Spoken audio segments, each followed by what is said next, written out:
Well, that ain't quite right, is it? No, it should say 45 on there.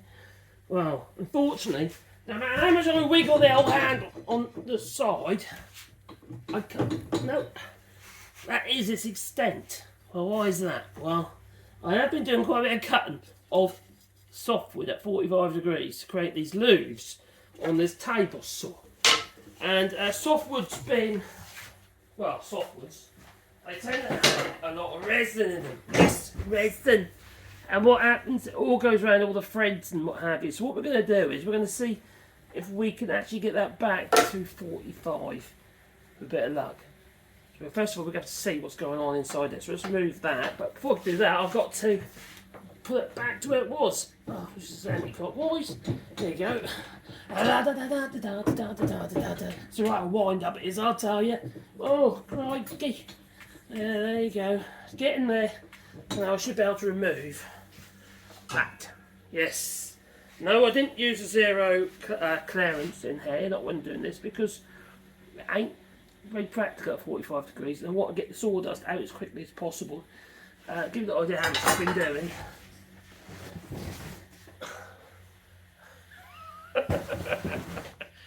And yes, the machine does have dust extraction, but the dust extraction on this machine is rubbish, like many of them. And what happens is when you're ripping, you end up with these long, thin, straggly bits that go over and basically bridge the holes on top of the, you know, where the dust extractor outlet is, and it just clogs. Just no time at all. It's a stupid idea. Why can't they just have it open? So I cut it out. I didn't there with the old angle grind, and I cut the boom thing. I got sick and tired of it, so I got rid of it. So the only dust extraction I could fit would be on with the with a hood or something on the top if I wanted to. But you know, I'm not that worried at the moment, to be honest. I like a bit of sawdust in my nostrils. Wooden bogies, you can't beat them. Use it as filler, you know. So the problem is, the reason why I can't get that all the way over anymore is because all that sawdust is built up in the saw where the threads are. And there's basically a shaft with a pinion gear, and it's threaded. So what I'm going to do is remove the saw blade, right? So let's grab a spanner, and a little bit of wood. Someone said, why don't you use the lock? And there's nothing here. I can actually lock the spindle. Right, so what I gently do is I put that in there like so, and span on there like so, and then I'll go around. Yeah, get in there, you. That's it. And I can remove the blade, because once I've got the blade out of the way, I can actually sort it out, because basically there's just so much sawdust. It's going around all the threads and what have you. And that was another problem with when it used to clog up. Effectively, the motor, you're so close to the bottom of the motor because the motor provides the weight, which provides the tension on the belt, because it's got a ribbed belt in this. And because the motor couldn't go all the way to the bottom because all that sawdust built up, the saw would slip. It's such a stupid design. So many saws these days just have, they're not very well thought out. I'll say look, this was quite old now, so get it off there first. Blunt, isn't it? Right, put it over there. I'm tripping over stuff. Yes, that's what happens when you get busy. Right, so down there I can see. I'll bring you a bit closer. Yeah, I can see the mess. I'll put a light in there as well, probably, just so you can see for yourself how stupid it is down there. Can you see down there? Look at that shit down there. Oh, not poop. No. Oh, crikey, what happened?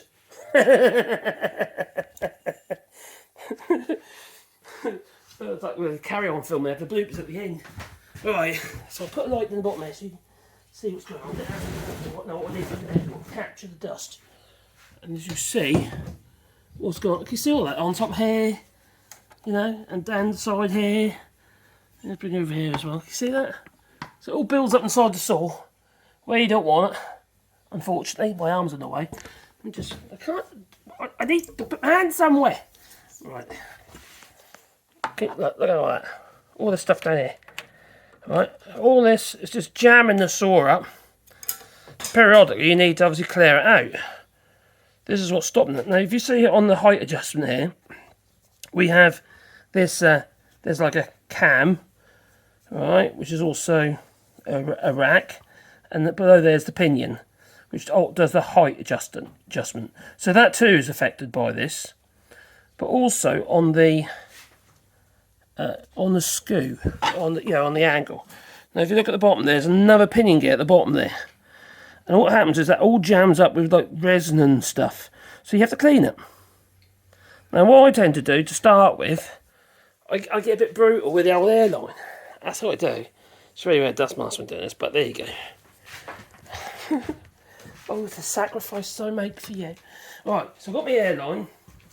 I will remove this bucket out of the way, because also obviously blowing all the dust out of the bucket, which wouldn't be very clever, will it?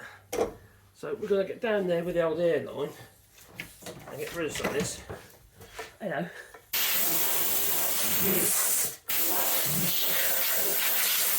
Oh my God. I have been cutting a lot of wood today. Flipping hundreds of flipping loops. Little bits of wood for shutters.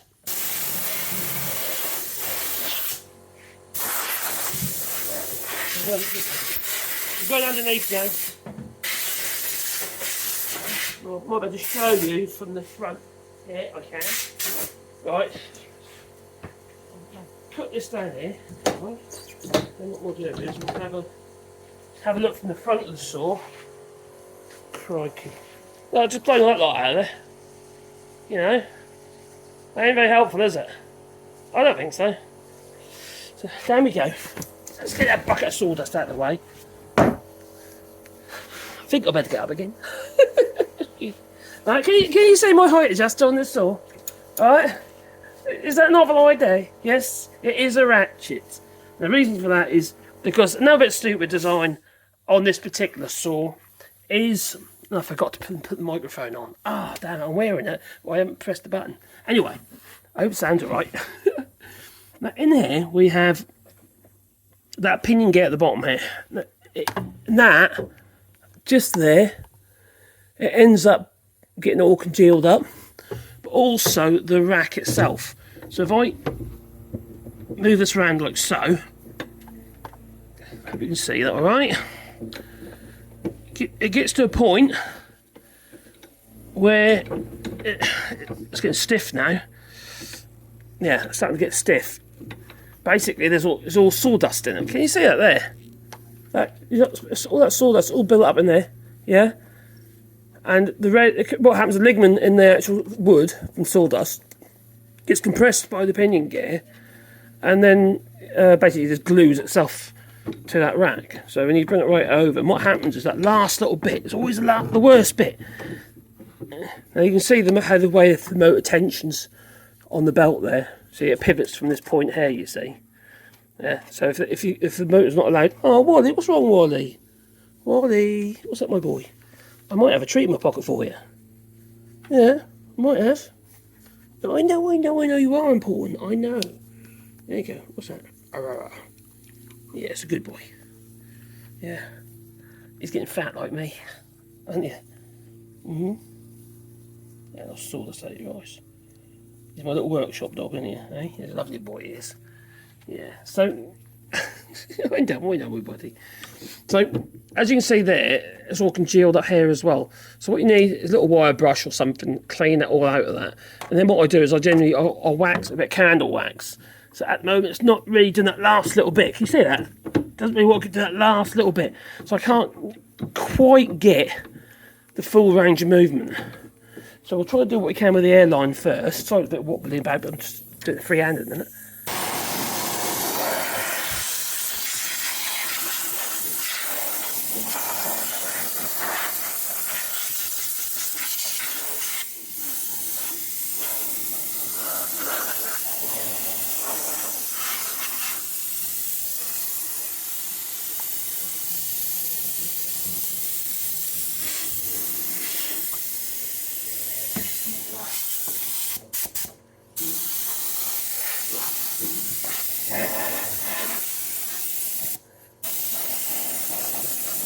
when you consider what there's fairly old technology really, these saws, it's basically a machine that spins a blade round really fast. You think they get all the basics right by now, wouldn't you? Crazy. And I've got friends that got relatively new saws and they're worse than this one. So it all congealed up in there. Let's try and get that out of there.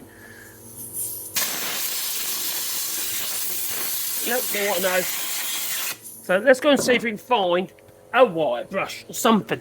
A brass one would be best. Did it do? I don't think I've got a brass one in there. I'm not going to go hunting for one. No. So I have to make do with that one. And maybe a little WD-40. And then we'll finish off with some wax on it. Oh, blimey. I'll tell you what, these things are sent to try me, they are. Because if you can't get your 45 degrees, how am I going to get that, you know? But in we go. Oh dear. Says me handle, my windy handle. Yeah, the problem with this is a belt drive on the front here for the height adjustment. Yet again, same problem, congeals up, and then the belt breaks. I bought so many flipping belts for it. What I am going to do, if I keep the saw, I'm going to put a chain drive on it. Seems to be the only sensible option. I'm just going to put you there in my sawdust. Yes, this there. Hope it don't fall over. There you go. And we're just going to see whether we can clean these little bits off.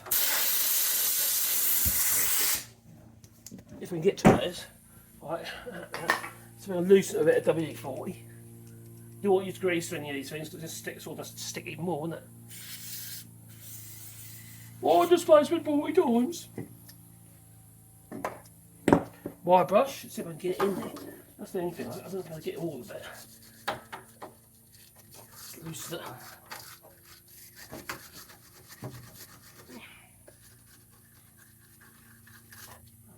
Side. About forwards.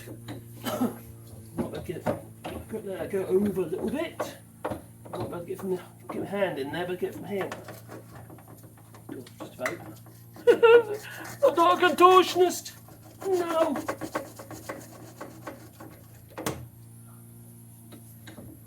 I tell you what, it's free already. A lot freer. It's just the WD-40 probably softened the sawdust. I really should have worn a mask. I've got a beard now. I haven't found a mask that works with a beard. You got any ideas? Don't say chop it off. I want a dark green.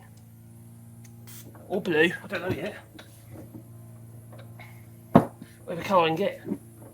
Permanent dye. It's got to be proper dye. I don't want any temporary, semi-permanent dyes. They don't work. Being up on your pillar.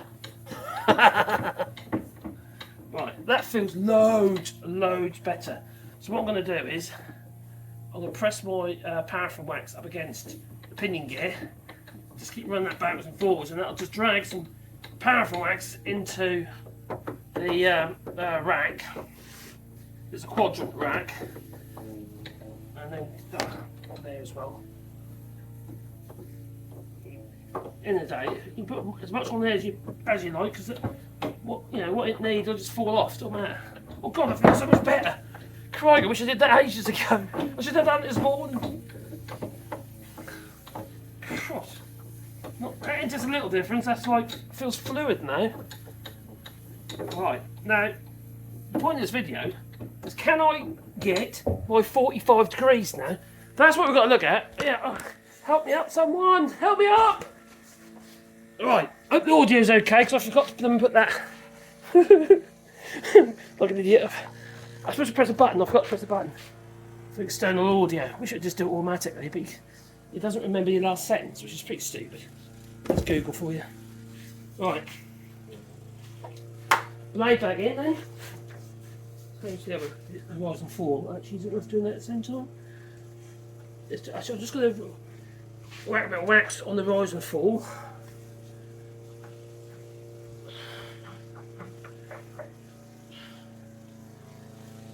Didn't look as bad.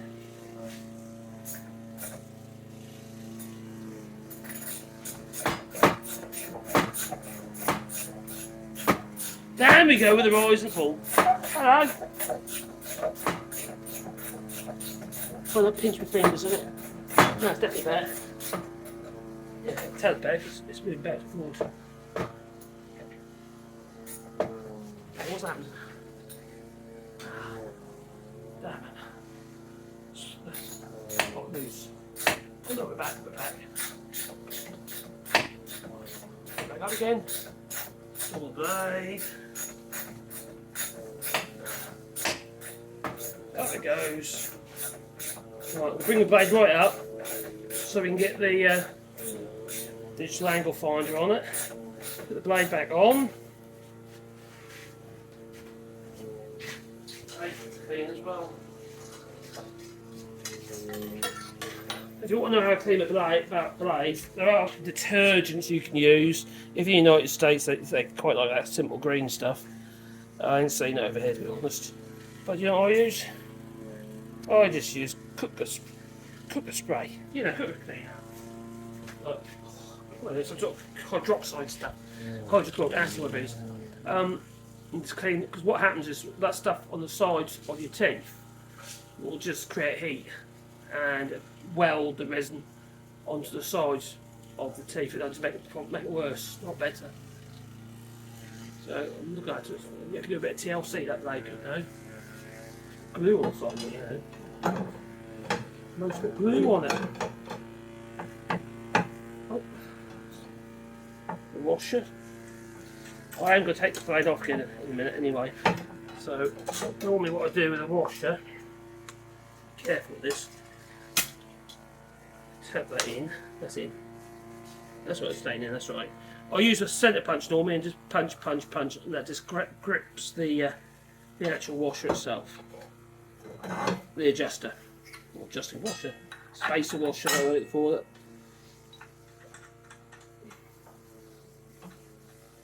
Go. And then we can just see whether or not we can get 45. Okay, that was only about what, half a degree out. But half a degree when you've got an cumulative distance can be a hell of a lot. It's not good enough anyway, so let's have right now lock on this. Okay, we got that. Right, let's have a look. Let's set this to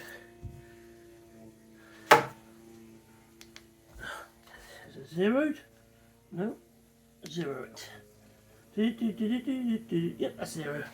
Let's put that on to there. A little digital angle finder, and let's see if we can get 45 now.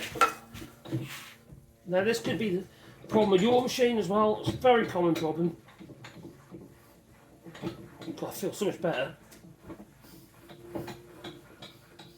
Slipperier. Oh, I've gone too far. There you are. Oh my God, yeah, I've gone all the way now. Look. Blimey. That's where it's stopping now. It's stopping past it. Back again we go. Yeah, 45. Oh, there was damn it. It moved. You're talking tiny amount.